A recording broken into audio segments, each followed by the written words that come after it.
Буџетот е ликвиден, а за исплата на земјоделските субвенции од Министерството за финансии ќе се чека да се објави одлуката на Уставниот суд, изјави министерот за финансии Кирил Миновски. Според него, во моментов нема потреба од ребаланс и од издавање на еврообврзница. Во однос на ребаланс на буџетот, мислам дека во моментов не постои таква потреба. Исто така и за еврообврзница во моментот сметам дека не постои потреба. Постои доволно ликвидност на домашниот пазар и наплатата на приходите на соодветно ниво. За исплатата на субвенциите рече дека постои одредена постапка во Уставниот суд за објавување на одлуката и откако ќе биде објавена, ќе се види што содржи.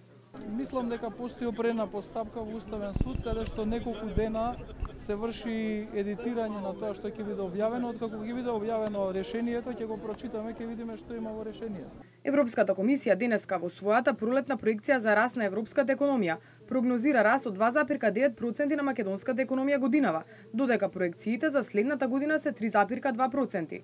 Според комисијата, лани во Македонија забавил растот и стигнал до само 2,4% од БДП, како резултат на долготрајната политичка криза. Токму затоа се умерени прогнозите за годинава.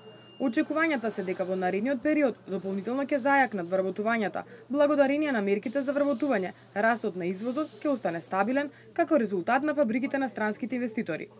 Од комисијата потенцираат дека понатамошните проекции зависат од решавањето на политичката криза, што во моментов негативно влијае на домаќинствата и на довербата на потрошувачите, како и способноста на владата да ги спроведе потребните структурни реформи.